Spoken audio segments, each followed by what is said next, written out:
previous sessions, just going to clarify what the length of this session will be. We're going to start off with a 1-minute introduction for each candidate. Then we'll do 2 rounds of questions. You'll get 2 minutes and 30 seconds to answer each, and you're aware of the lights, what they mean. And then at the end, we'll do close, which will be 2 minutes each, and that will be the end of the session. So, Mr. Andrews, if you would go ahead with the introduction. Yes, and all the microphones are live, and you're welcome to stand to answer the questions. Yes, thank you. Good afternoon, everyone. I'd first like to give thanks to our hosts, the Fayette Democratic Women, and the Fellowship of Love Church. Thank you. I'm Herman Drew Andrews. I am a father, community consultant, and a veteran who served in the Army for 21 years. Since my retirement from the Army, I have been a community advocate with more than 20 years experience serving the underserved communities as well as marginalized individuals. I see I'm about to come to an end, so I will take my seat and I'm ready for any other questions. Thank you. Thank you, Mr. Andrews. Yeah, we're going to go ahead and pass the mic to Mr. Jackson. And is there enough?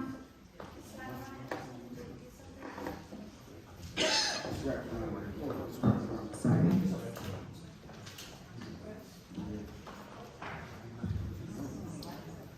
While we gather ourselves, just a reminder for everyone to please turn off your cell phone ringers and hold applause until the end. Thank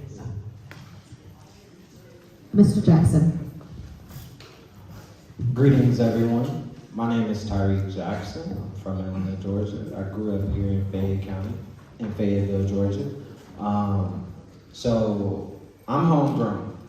I've been here in Fayette County for the last 20 years. I went to North Fayette Elementary School. I went to Flat Rock Middle School, and I went to Fayette County High School. I ended up going to Morehouse College and Agnes Scott College, and during my time there, I've had a chance to have a plethora of experiences in international affairs, political management, business management, and etc., and education. I want you all to know while you're here, it's important that you all listen to the platforms, and it's important that you all hear what we have to say. I appreciate all of you coming out today. You'll hear me say consistently that my campaign is built, not bought. Thank you all.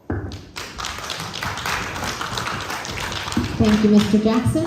Mr. Ross.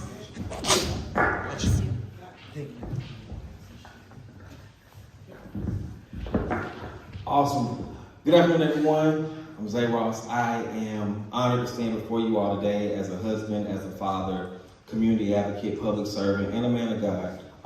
Thanks to the Fayette Democratic Women for this. I think Pastor Jackson was be coming back at some point, he said, since today's event, so thank you to Fellowship of Love Church.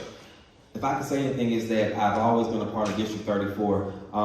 For me, I grew up on the Clayton County side. Elementary, middle, and high school. My first job was at a church on the Clayton County side of our same district. My campaign is real simple. We are about bringing resources home to Clayton and Fayette counties. That's all I want to focus on. This past legislative session, I spent literally 21 days at the Capitol advocating for our rights, for the rights of our community, of our constituents, our citizens, and our municipalities. As a matter of fact, at the close of session, I was down there on the last night with House Bill 905, watching that go to a demise. That was something that would have impacted our neighbors next door. So nevertheless, I'm here for you all. I'm committed to this, and I'm excited to be in the race. Thank you. Thank you, Mr. Ross. Ms. Stovall. Good afternoon, everyone. Thank you to the Fayette County Democratic Women and this location. I am Valencia Stovall. I'm a former legislator. I served 8 years down at the state capitol, representing Clayton County. But more so, I'm a mother. I'm a new grandmother of a 7-year-old baby girl, and also I'm a member of Delta Sigma Theta Sorority Incorporated. And also my platform is the book, and the ballot. The book is Economic Rejuvenation. The book is Reimagining Education, and the ballot is Government Accountability. And I need your support. You can always find me on any social media platform. My website is Stovall.com. You can be able to Google now, and you can see that the track record that I've had for being serving in the legislative body. And I want to now go over to the Senate side to expand the support, the resources, and everything else that's going to be needed for Clayton and Fayette County. Thank you.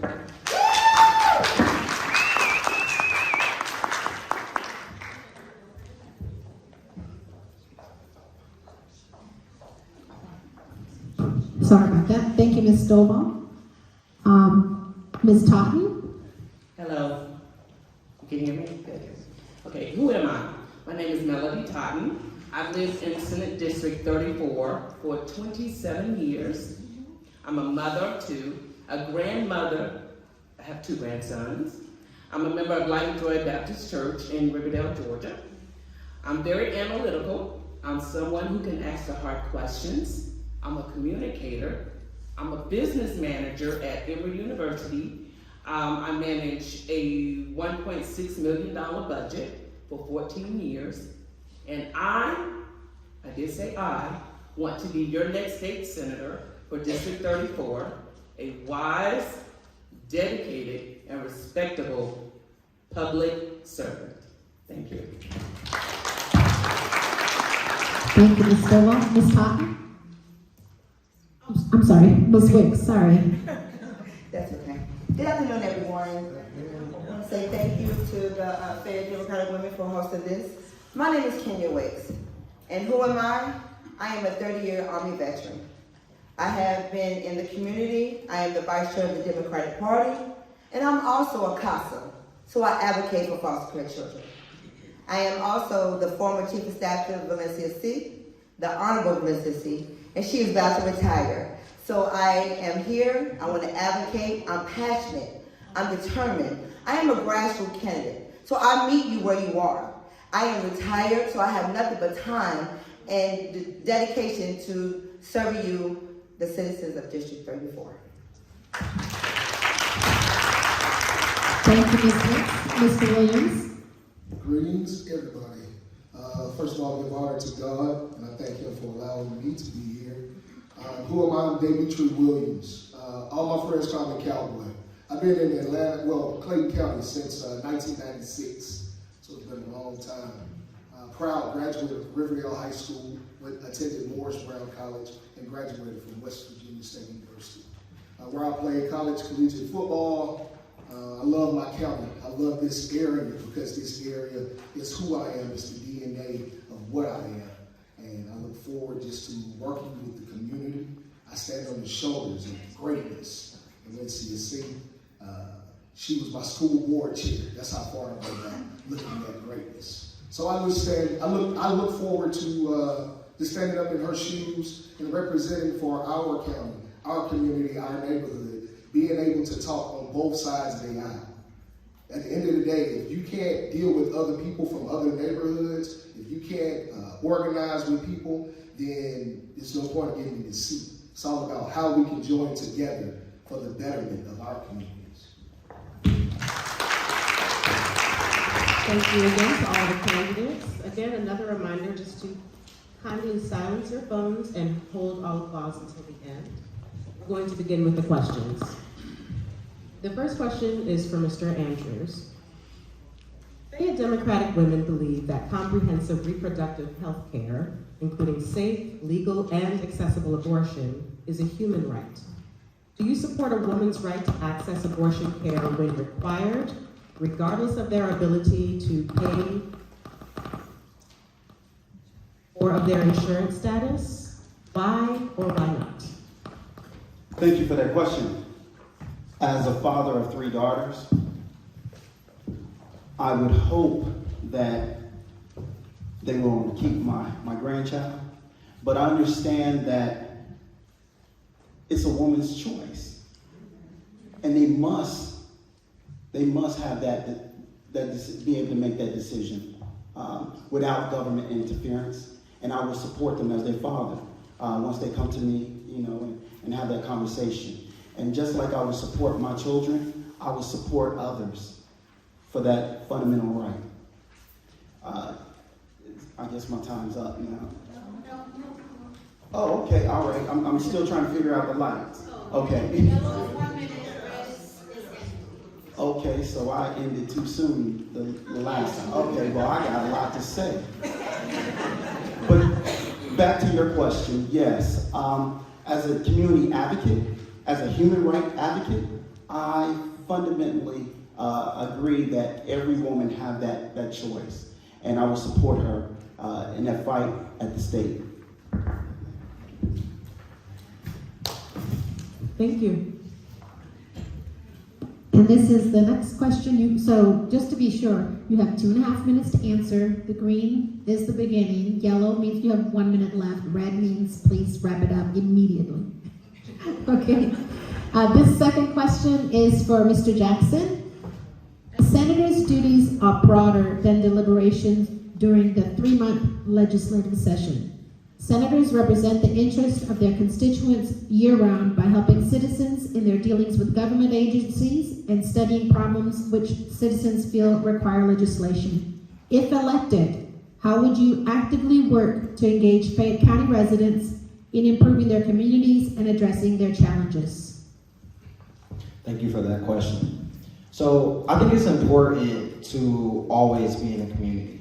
Not be in the community when you want to survey people for votes, not be in the community knocking on doors because you just want to get something done. I have always been a person who's been in the community. I have always spoken at the elementary schools in Fayette County, the middle schools and the high schools. I've gone around to different organizations, different business owners, and asked them, hey, what's going on? How did the pandemic affect you? What did it look like before the pandemic? What policies would you like to have in place? So town halls, events, different different fundraisers, different community events that actually bring the people out. When we go to community events in Fayette County, how many young people are there? Y'all, I'm just curious. It's not many. It's not many young people from the ages of 15 to about, let's just say 25 or 30. They're non-existent. Most of these community meetings that do exist, they exclude, or maybe not say exclude, but they don't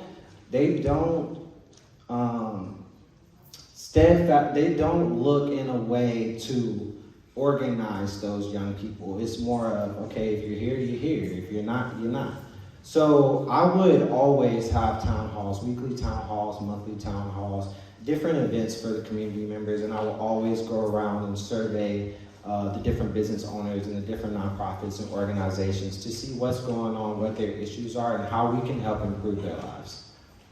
Thank you, Mr. Jackson.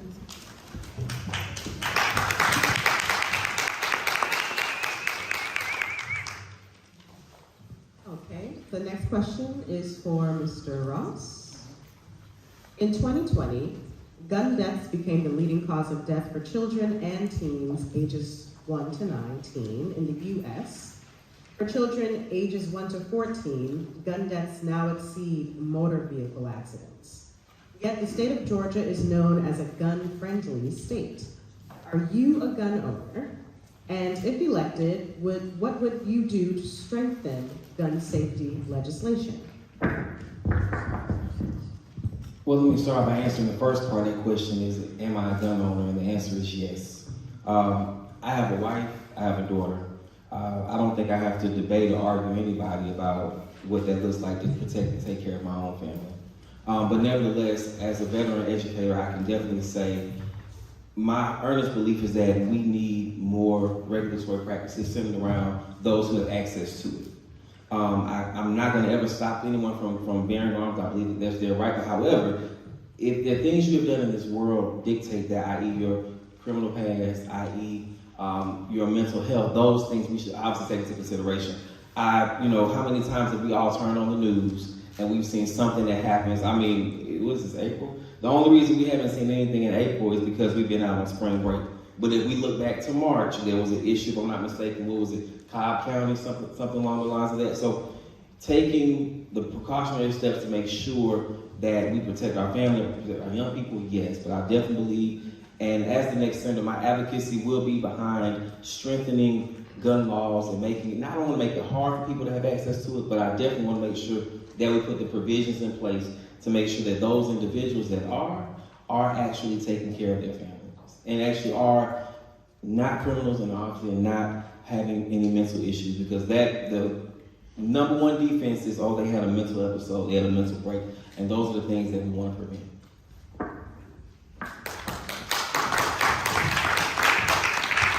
Thank you, Mr. Ross. The next one is a little bit of a long statement and then a question at the end, and it's for you, Ms. Stovall. There's a multi-billion-dollar private industry of bail bonds that allows citizens to pay as little as 10% of the fee in order to secure their pretrial freedom. If the charges are ultimately dismissed or the person is found not guilty, they do not get their money back, making bail bonds a lucrative, albeit exploitative industry. In our last legislative session, Senate Bill 63 expanded the list of offenses requiring cash bail for release. The cost of bail proves insurmountable to many, leaving primarily impoverished residents and working class Black residents disproportionately affected. What is your stance on Georgia's cash bail system, and what is an idea you have on addressing this social problem? Yes, cash bail is a major problem, especially in our communities. And one of the areas that's being a former legislator is actually being out in the community and hearing how the effect is when it comes to cash bond. And for those who are low income, they cannot afford the cash bonds. And that disrupts the whole entire family, because if they have to come up with a cash bond and they can't use a signature as being released, and that should be, will be able to use signature bond in order for them to be able to be released if it's not something that is a felony level of charge that's taking place.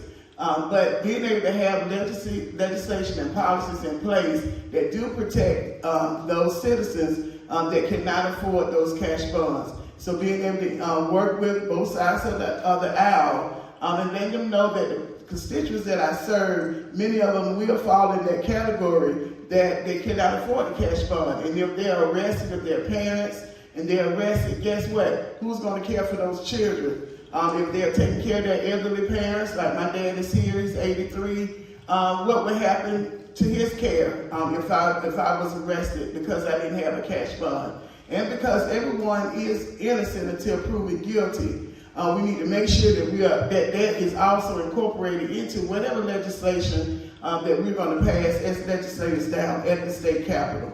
And then having that experience, knowing how the process of the bill goes, is making sure that I'm informing the community like you all about those egregious bills that come up before us. And sometimes they're very quick when they get to committee, and sometimes committee meetings are held over to the side that you wouldn't even know about. But being able to know that you're informed through your senator to make sure that you know, and when it's affecting you, that you will be able to come out and even make a phone call or send an email, and those do make a difference. Thank you. Thank you, Ms. Stovall.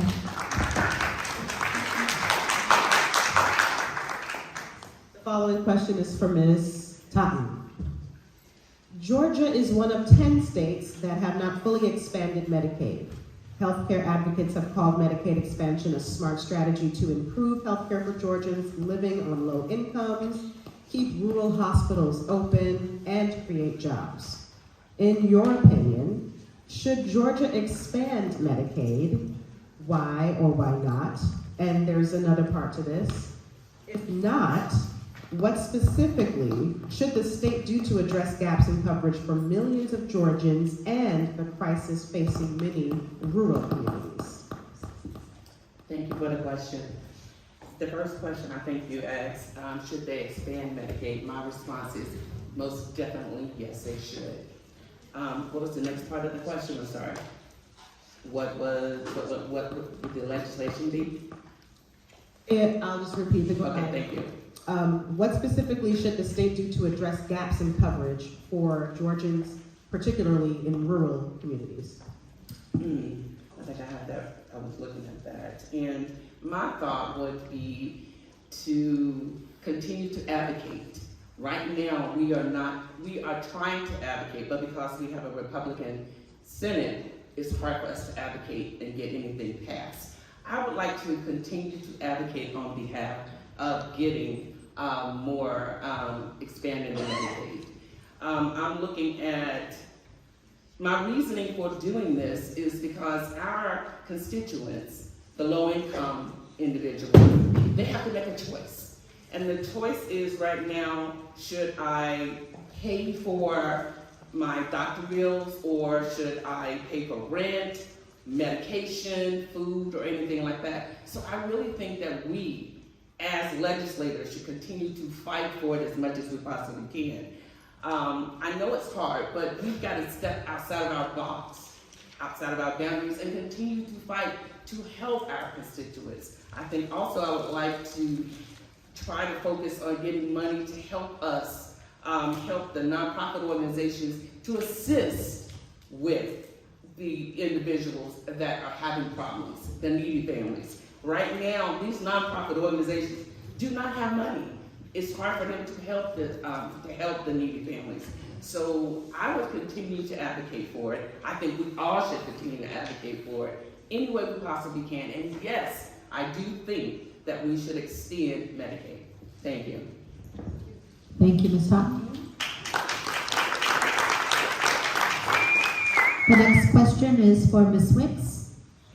The Georgia Senate is responsible for confirming the governor's appointments and commissions, given the needs of your district. Which appointments would you be most interested in influencing? That is a good question. So in reference to these committees, I don't want to go back into the good old boy system. So basically, making sure that the people that are appointed to these committees is diversity. Making sure that they qualify, and making sure that they are of age. You know, it's a lot when we have I'm not gonna say our seniors, but making sure that we have longevity for the individuals that are appointed to these positions. So diversity, qualifications, and age will be my my focus. Thank you. Thank you, Ms. Wicks. The following question is for Mr. Williams. In 2021, the overall U.S. rate of maternal mortality was 32.9 deaths per 100,000 births. Georgia topped the list of all 50 states with the highest maternal mortality rate of 46.2 deaths per 100,000 births for all women, and a rate of 66.6 deaths per 100,000 births for African American women. If elected, what legislation would you propose to address this crisis? First and foremost, it is beyond me that it is 2024. We got cell phones that we can look up any type of information we want. We can contact anybody we want to contact, and these infant mortality rates are this high. Makes no sense. I would support more legislation on definitely funding our HBCUs adequate, like they need to be funded. I would look for more funding. I would look for more funding to try to give to Medicaid, Medicare, better health care, better eating. Don't look at me. I got a weight problem, but I can't wait to eat. So that's my problem. But finding legislation to help us in those areas. But the sad part is, even though I find the legislation and I create whatever, I still gotta have people on the other side that I can network with to get this stuff done for us. Like, at the end of the day, it's relationship building. That's why I'm here. I'm glad I don't look like what I've been through. Thank you, God. Glory. I'm glad, I'm gonna say that again in case you weren't listening. I'm glad I don't look like what I've been through. I'm not perfect. I'm not a politician. The young lady asked me earlier, well, why ain't you got your suit on and all this? Listen, I left a tractor before I came over here. Like, I'm a cowboy for real. I raise horses. I get the job done. That's all I'm worried about. Making the deal work. How can we work together? How can you get these people to draft up legislation to help our mothers? I come from a beautiful black woman. I have two beautiful black daughters, and I love them. And I don't want to tell them these statistics because they're going to tell me, Daddy, I don't even want to have no baby then. If it's me having a baby that's furthering our lineage, or me dying, Daddy, I don't want to die right now. That's what they're going to say. And I got a 4-year-old that's just off the chain. So I can't explain that to her. So my answer is, number one, I'm gonna make sure I have the connections on the other side that I need to get this legislation passed. Number two, I'm gonna be accessible to these beautiful, beautiful women that are our everything in this community. If it wasn't for women praying for me, I wouldn't be where I am today. I thank them for that. Being able to create great legislation that can help us as a community, as well as have the connections across the aisle to get it accomplished. I love y'all. Thank you. Thank you, Mr. Williams. The next question is for Mr. Andrews. At the end of 2023, Georgia had a $16 billion surplus. Are you in agreement with this level of surplus? Why or why not? And the second part is, if you had the power, how would you appropriate Georgia's $16 billion surplus? Thank you for that wonderful question. If we have $16 billion surplus, that means some important initiatives was not funded.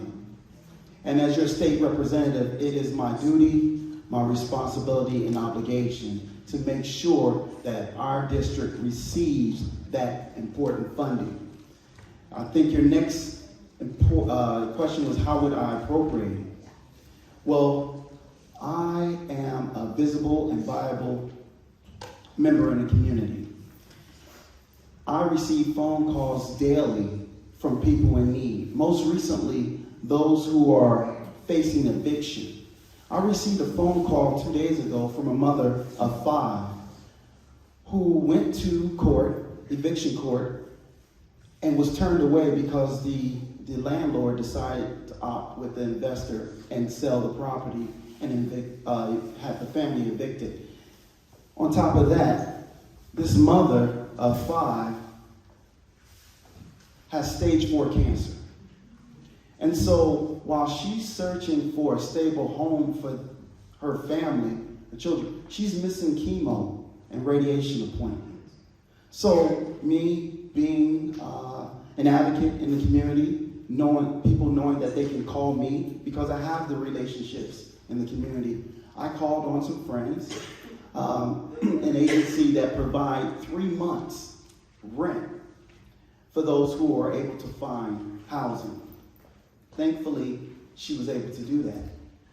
But there are others who are not because of COVID. There's many of people, thousands of people in our district who have been evicted, and because they have that eviction on their credit report, they're turned away. And so they're facing homelessness.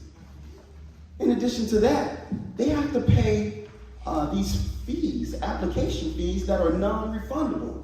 And they start at $75 all the way to $200. Why are we charging these people who are struggling financially application fees where they're deciding whether or not you're getting your chemo medication or you're paying your application fee? Because $17 billion up there.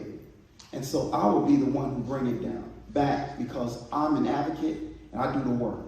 I don't talk much because I'm about the business. But thank you for that question. Thank you. Thank you, Mr. Andrews.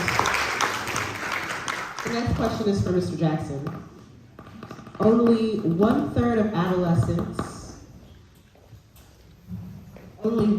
adolescents and young adults with mental health disorders receive the necessary treatment. Untreated mental illness can lead to suicide, with suicide now being the second leading cause of death in young people ages 10 to 24. If elected, what would you do to help improve adolescent and young adult mental health and reduce suicide? Thank you for that question. So I really enjoy this question. It's very dear to me because I think mental health is a very important area that we should speak to. And I believe that that's an area that it's a critical focus in this nation. All of the 18 to 24-year-olds that we talk about, they grow up with technology. And it's been shown that technology and social media causes anxiety, depression, etc. And so the first things I would do is limit the use of that type of technology in the area, and really monitor the ethical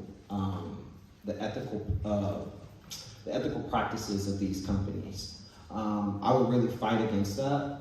Also, I would really go to all of the schools. I think that it's really important to go to the schools as an elected official and actually talk to the students, talk to the individuals. They don't do that. It's really important to work with the nonprofits and the organizations who are dedicated to mental health and to anxiety. It's really important to really make that a focus, because this anxiety is leading to other causes. It's leading to abnormal eating habits. It's leading to suicides, death, etc. So it's really important to not just be on the panel and evoke emotion. It's really important to actually speak the facts and to actually go do the work. And that's what I would do as your state senator. I would go. I teach on the weekends. I've taught on the weekends for the last 5-6 years at Morehouse College, 6th through 8th graders, technology and engineering. And many of them have anxiety. Many of them talk about, these different suicidal thoughts. And so it's really important to not just invoke emotion and actually work with the nonprofits that do that. I worked with a healthcare insurance company 2 years ago for the last 2 years and focused on this issue, focused on mental health, focused on kidney disease and all the comorbidities of that. And so I have experience working with the insurance companies. I have experience working with the nonprofits. I know what that looks like. And so if you guys vote for me to be your state senator, not only will we move the generation forward that I am a part of, we will actually do the work and not just sit here, say talking points, and invoke emotion. Thank you.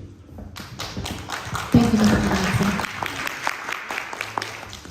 The next question is for Mr. Ross.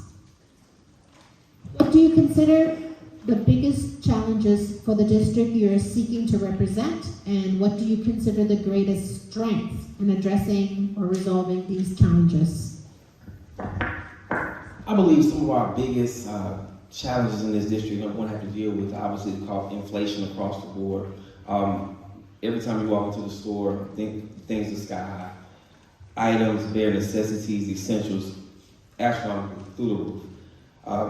Part of my platform, my agenda is to be able to actually work downtown to address it. And I think it's another question coming up that speaks to the surplus, but I think one of the things that the surplus, if we're not going to get it back or give it back to our residents, one thing we could look at doing is subsidizing the cost of the inflation impact. The second biggest thing I think that we need to address within our area is obviously traffic. At any given time, traffic is a major issue. Coming into the district, going out to the district, and if you're on the right side of the district, going out by Truly, which is outside of it, but that whole area on any given weekend coming from the hospital can be chaotic, depending on where you're trying to go. So definitely looking at, but also making sure that the things that we do are impactful. I can't say I agree with 50 million roundabouts. I cannot say I agree with 50 million roundabouts, but at the same time, I know stalemate in traffic is also not the answer. So just to keep it short and concise, definitely making sure that we subsidize our food costs within the area, making sure that our residents across, because one thing about the Fayette side is I love it. We have individuals who live in lower home costs, such as trailers, and we have individuals who live in nice estates, as I call them. Some people like to refer to them as mansions, but making sure we can all find the level playing field in the midst of it. Thank you. Thank you, Mr. Ross.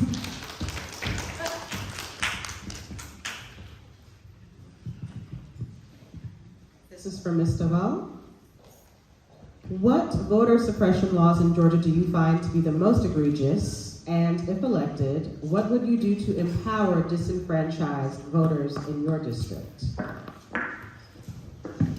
Thank you. As part of my platform, which is the ballot, which is government accountability, when it comes to voter suppression, it's egregious when we cannot have same-day voting and same-day registration, that we have to go through the process of waiting a long time and then you miss the deadline for registering. And what has happened in the past is that many people missed the deadline and could not even vote.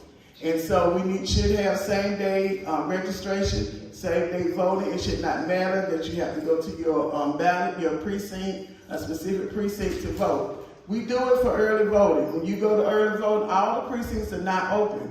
You have selected precincts that are open. So if the state has the capability of handling all those advanced voting opportunities that we have, then why not we can't do it on May the 21st or any other day that we have major elections that are taking place. This helps when it comes to not allowing people to have to struggle to figure out how to go and bring back information if they get a provisional ballot, which if you go to the wrong precinct, you can't do a provisional ballot. But why do we have to go through all of that? We should have that right. We talk about voting is important, and we should, as a state, make sure it's as easy as possible for anyone who wants to cast their ballot to vote, that they're able to do it. So, like I said, being able to have same-day registration, being able to vote at any location within your county, that you're able to vote because we have the capability. Also looking at the funding that goes toward our Secretary of State, making sure that we have the best software equipment that can handle it. But I know we can, because if you look at the past numbers of advanced voting, it's been very a huge amount, especially even during COVID was the time that our states were challenged with, are we able to handle the amount of people that need to vote? And we're able to do it. So it just takes a matter of people getting together and saying, if we really are true about making sure that voter suppression is eliminated or reduced in our state of Georgia, then what can we do to make sure that the citizens have that right to vote on the same day and not have to worry about not having it and being purged from the voter files as well is not what we should be doing here in the state. If you want to vote, you should be allowed to vote at any time that you want to vote, that election is taking place. Thank you. Thank you. We have a white GMC that's blocking someone. I don't know if that's your car? Is that you? Oh, okay. Well, if you're driving a white GMC, you're blocking someone, if you'll please go let Michael know. He'll direct you. Sorry for the interruption, guys. This next question is from Ms. Totten. School choice, SB 233, the Georgia Promise Scholarship Act, has been passed by the Georgia Republican legislators and is headed to Governor Kemp's desk. How will you fight to ensure equity and support for public schools? Thank you for that question. My objective, what I would be focusing on would be to create an equal playing field for each and every student. It does not matter what class you come from, how much money your parents make, or anything like that. That is my mindset on that. Also that the resources that they need are available and accessible to them. Countless times, one thing I ride through downtown all the time, the Georgia Municipal Association building on the same street as the rehabilitation center for vets. But let's prevent it before it gets to. Let's make sure the resources coming out of the service are available and accessible. And then lastly, working to build our communities forward, making sure our neighborhoods are someplace you can live, work, play, raise a family, and retire from. See all 5 of those elements in one community. We have the space, we have the resources, but now it's time to fight even harder to bring those resources home to build this community, to build District 34 forward. Thank you. Thank you, Mr. Ross. Stovall. Yes. Thank you to the Fayette County women. Leadership matters. I've been a bold and dependable leader in Clayton County for 8 years where I served in the legislative body. And I wasn't just there just serving. I brought $45 million to Clayton County due to the inability of us collecting the jet fuel sales tax.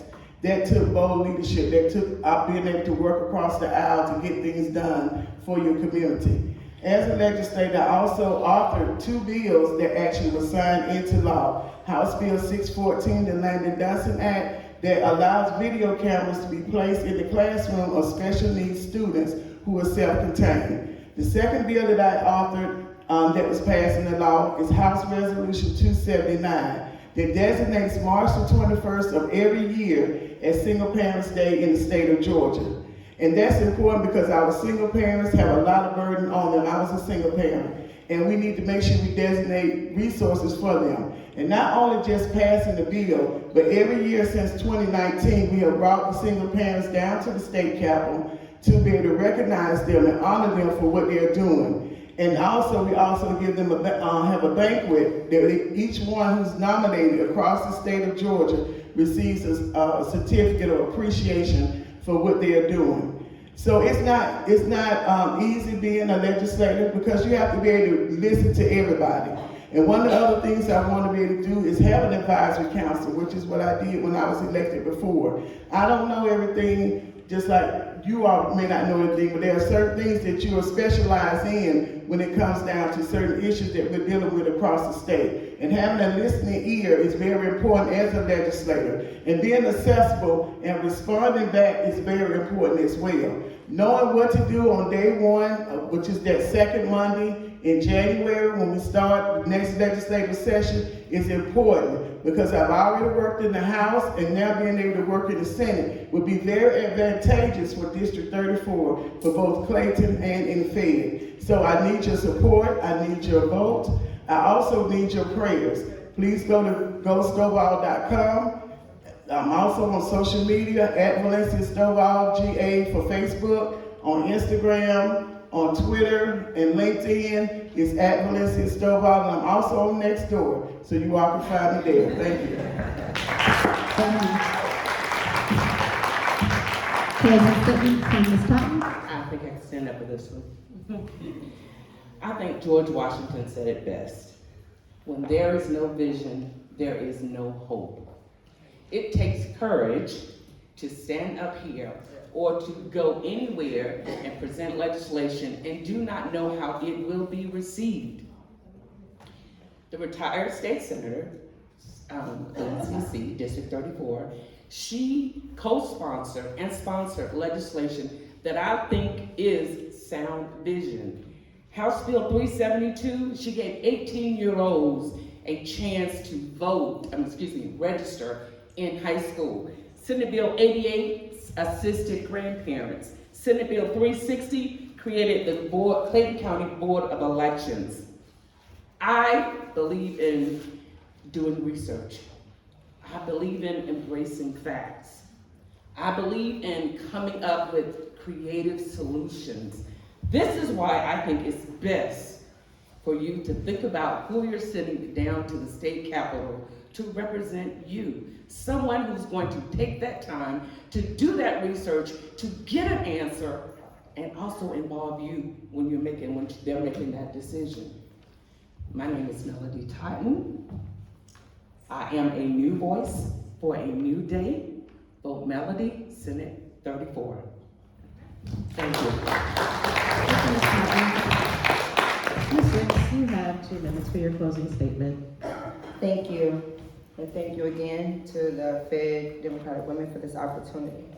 Everybody has paid homage to Senator C, but I worked with her all last year.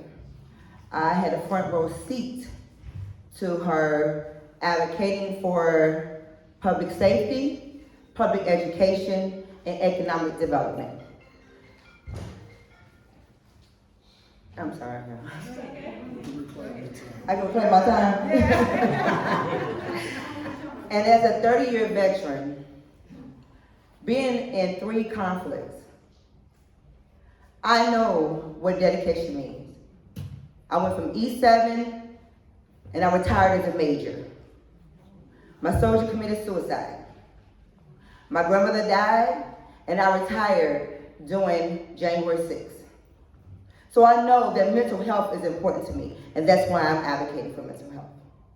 I receive Medicaid and Medicare due to my injuries. So that's why I'm fighting for Medicaid expansion. Reproductive rights and women's health and women's choice is important to me. That's why I'm fighting for reproductive freedom. I was also endorsed by the Georgia Windless, which is an organization for women, for women legislation. I had somebody that I was knocking on the doors, but I was canvassing. And I just explained who I was, my passion and my desire to be in the Senate seat. And she showed up today because of my commitment to be a grassroots candidate and meet people where they are. It's not about position for me because I've held every level of position in the government. I worked for the Pentagon, I worked for NATO, and I also worked at the state capitol. So it's not about talking points. It's about my experience. It's about me and my journey and my testimony from triumph to Trump. That's why I'm running. So hopefully y'all can vote for me May 21st, early voting. May 21st, early voting is April 29th. My website is vote4kenyawicks.org. Thank you.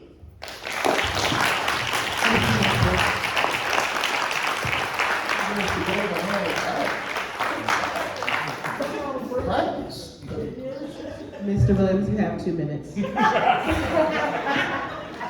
Okay. Listen, I'm not polished like that. I don't have all that. I don't. Only thing I can give y'all is commitment in my word as a man, and I'm gonna stand on my word. Right. Where I come from, I know what staying 10 toes down means. That means I'm gonna be with you through the thick. In case y'all didn't understand what I just said, that means being your friend to the end. Yes. For those other people who don't speak that language. I have the ability to speak multiple languages. I do. And that's why I'm in business. That's why I'm a firefighter. That's why I believe in hospitality. That's why I believe in treating people well. That's why I believe in respecting people. That's why I believe in respecting boundaries. I believe in that. That's just who I am. I got that because I was raised in this community, in this neighborhood. I was raised out for 92 at a horse farm. That's where I was raised at. That's where I got my morals at. Now, am I perfect? No, I'm not perfect. I'm not. I done been through life, and life do life. Life be lifing. That's what my daughter told me this morning. Daddy, life be lifing. And that's the true statement. But at the end of the day, what are we going to do to get past life when it's life? Who do we have that we can depend on? Can y'all pick up the phone and call one of your legislators and say, hey, this is going on? And you just knock on their door and say, hey, we got this going on. You can do that to me. Hey, you go to my mama's house, my mama gonna make sure you eat before you leave the house. That's what type of family I come from. I'm here for us. I'm here, I don't have no gimmicks, none of this, none of that. My campaign message is simple. I ain't hard to find. All my personal information is on there. My cell phone number is 404-326-5973. Had that same number since I was at Riverdale High School. It ain't gonna change. Period. Everybody knows me. I'm not fixing to go and give y'all a list of accomplishments. At the end of the day, ask about Cowboy. Vote Cowboy. When you go to the booth on the 21st, vote Cowboy. Because a vote for Cowboy is a vote for you. You can find me at D. Williams, the number 4, GA. All social media. In case y'all didn't get it, pull out your cell phones and pull up your cash app. Let me give it to you again. D4GA. Anybody who want to support my campaign, support me. I'm here for y'all. You can find me every day at Riverdale High School on the football field from 1:30 till 4:30. And I got 92 young men that'll be out there with me. I don't talk and I do this. I do this. Thank you. Thank you.